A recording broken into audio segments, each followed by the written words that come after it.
কি রে, সব নেওয়া হয়ে গেছে, কমপ্লিট সব? না, আপাতত এখান থেকে গ্রোসারিটা নিলাম। আজকে রাতে একটা আইটেম বানাবো। কি রে, কি করছিস? এই যে সয়াবিনটা সেদ্ধ করছি। Master chef. After chef, all time favourite.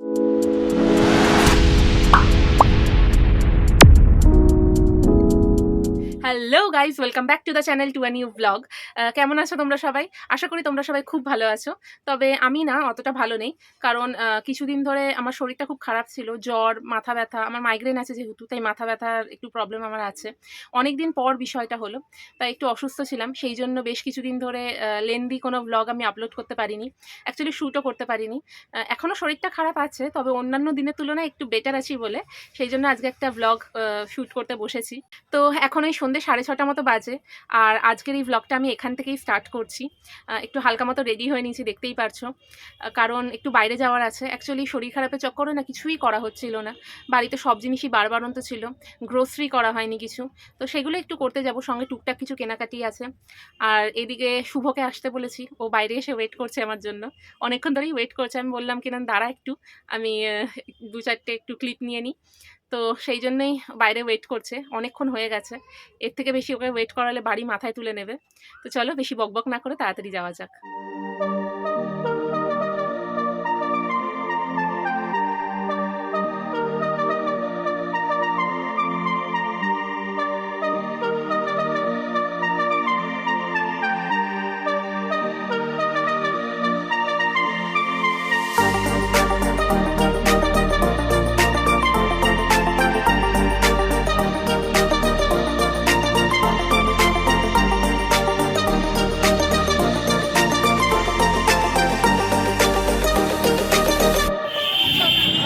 কি রে, সব নেওয়া হয়ে গেছে, কমপ্লিট সব? না, আপাতত এখান থেকে গ্রোসারিটা নিলাম। এবার ওই ময়শ্চারাইজার নেব, তারপর গিয়ে একটু লেবুটা নেবো। তার আগে সব লেবুটা নিয়ে নিই, তারপর বাড়ি যাবো। ঠিক আছে। এই দুটোই বাকি আছে। সো গাইজ, আমি বাজার থেকে চলে এসেছি, আর বাড়িতে এসে জিনিসগুলো বের করতে গিয়ে দেখলাম যে বেশ কিছু জিনিস কেনা হয়নি, তার সাথে সয়াবিনটাও কেনা হয়নি। অ্যাকচুয়ালি ওগুলো এমন কোনো সমস্যার বিষয় নয়, কারণ ওইগুলো আমি পরেও কিনতে পারতাম। কিন্তু ফ্যাক্ট এটা হয়ে গেছে যে ভেবেছিলাম আজকে রাতে একটা আইটেম বানাবো, সেটা সোয়া চিলি। অ্যাকচুয়ালি আমি না, শুভই বানাবে, কারণ আমার শরীরটা অতটা ভালো যাচ্ছে না আজকাল, তো ওই খাবার দাবার বানায় আর কি। তো সেটা বানাবে, আর রেসিপিটা তোমাদের সাথে শেয়ার করব। কিন্তু সেটা তো মানে সমস্যার বিষয় হয়ে গেলো, বাড়িতে সয়াবিন বলো আর ক্যাপসিকাম বলো কিছুই নেই। তো সেই জন্য ও আবার বাজারে গেল। তো বাজার করে আসুক, ততক্ষণ আমি বরং হালকা পাতলা কিছু একটা খেয়ে নিই, কারণ দুপুরে কিছুই খাওয়া হয়নি, শরীরটা খুবই খারাপ যাচ্ছে ইদানিং। তো খুবই খারাপ ছিল আর কি দুপুরের দিকে, এখন একটু বেটার ফিল করছে, তো কিছু খেয়ে নেবো। এরপর আমাকেও বেরোতে হবে, কারণ একটু চোখের ডাক্তারের কাছে যাবো আর কি, ওখানে আমার অ্যাপয়েন্টমেন্ট নেওয়া আছে। তো চলো তাড়াতাড়ি করে খেয়ে নিই, খেয়ে নিয়ে তারপর তোমাদের সাথে দেখা হচ্ছে। ডক্টরের চেম্বার থেকে ফিরে শরীরটা ভালো না লাগায় একটু শুয়ে পড়েছিলাম। ঘুম থেকে উঠে দেখি আর একজন কাঁচা সয়াবিন খেতে খেতে রান্নার তোড়জোড় শুরু করে দিয়েছে। চলো গিয়ে দেখি কি করছে। কি রে, কি করছিস? এই যে সয়াবিনটা সেদ্ধ করছি। সয়াবিনটাকে ভালো করে সেদ্ধ করে জলটা ঝরিয়ে নেব, তারপর তো বাকি কাজগুলো বাকি আছে। আচ্ছা কর। যতক্ষণ সয়াবিনগুলো সেদ্ধ হচ্ছে ততক্ষণ আমি তোমাদের সোয়া চিলির ইনগ্রিডিয়েন্টসগুলো দেখিয়ে দিই। এখানে 2টো ক্যাপসিকাম আর 2টো গাজর টুকরো করে নেওয়া হয়েছে। এছাড়া 4টে মিডিয়াম সাইজের পেঁয়াজ 4 টুকরো করে ছাড়িয়ে নেওয়া হয়েছে, এবং আদা রসুন কুচি ও কাঁচা লঙ্কা নেওয়া হয়েছে। এখানে পেঁয়াজ আদা রসুন একটু বেশি পরিমাণেই ব্যবহার করতে হবে। সয়াবিন সেদ্ধ করে নিয়ে ভালো মতো জল ঝরিয়ে নিয়ে এর মধ্যে একে একে ডিম, সামান্য নুন এবং গোলমরিচের গুঁড়ো দিয়ে ভালো মতো ম্যারিনেট করে 30 মিনিট রেখে দিতে হবে। যতক্ষণ সয়াবিন ম্যারিনেট হচ্ছে ততক্ষণ একটা মিক্সচার রেডি করে নেব। এর জন্য একটা পাত্রে 2 table spoon soy sauce, 2 table spoon vinegar, 1 table spoon Maggi মশলা, 1 টেবিল স্পুন চিনি নিয়ে সেটাকে ভালো মতো মিশিয়ে নিতে হবে। 30 মিনিট হয়ে গেছে। এবার একটা কড়াইয়ে কিছুটা তেল গরম করে তার মধ্যে আগের থেকে ম্যারিনেট করে রাখা সয়াবিন দিয়ে ভালো মতো ভেজে নিতে হবে। সয়াবিনগুলো গোল্ডেন ব্রাউন হয়ে গেলে একে একে তুলে নিতে হবে। আর ভাজার পর সয়াবিনগুলো দেখতে কিছুটা এমন হয়েছে, আর এগুলো খেতে যে কি টেস্টি সেটা আর কি বলবো, আমি তো শুধুই খেয়ে নিই।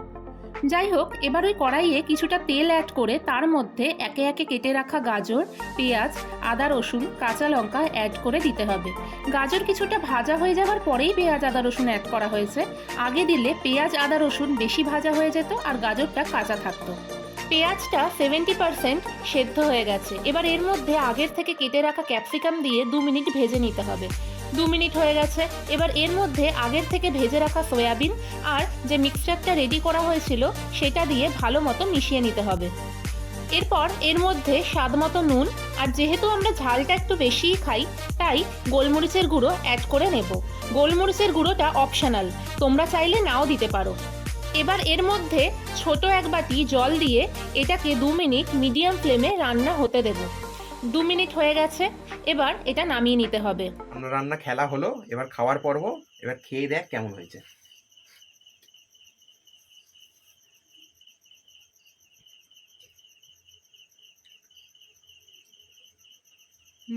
ভালো হয়েছে। হুম।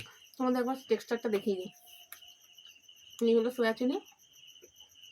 ভেবেছিলাম খালি সোয়া চিলি করবা, তার শরীরটাই খালি খেয়ে থাকতে হবে। এখন দেখছি তার সাথে রুটিও রয়েছে। যাই হোক, আমার কপাল ধন্য হয়ে গেছে। থ্যাংক ইউ রুটির জন্য। Master chef. After chef, all time favourite. আরে এতক্ষণ ধরে রান্না করলাম, লেবারটা তো আমিই দিলাম, তুই থালা নিয়ে বসে আছিস। এতক্ষণ ধরে তাকিয়ে আছি, এবার দে আমি একটু খাই। আচ্ছা ছাড়, তুই দিবি না আমি বুঝতে পেরেছি, আমি তুলে খেয়ে নিচ্ছি।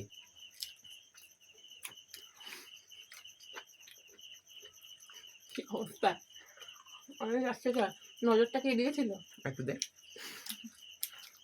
তো এখন এই রাত 12:30 মতো বাজে, আর ফাইনালি আমি ডিনারটা করে রেডি হয়ে গেছি। এবার একটু রেস্ট নিতে হবে, আবার হেডেকটা শুরু হয়ে গেছে। যাই হোক, সারাদিনে খাটাখাটনির পর আর জাস্ট শরীরটা চলছে না, তো এবার রেস্ট না নিলে আমি পাগল হয়ে যাব। এনিওয়েজ, আজকের ব্লগটা যদি তোমাদের ভালো লেগে থাকে then please do like, comment, share and do subscribe. দেখা হচ্ছে নতুন একটি ব্লগে। Till then, take care and good night.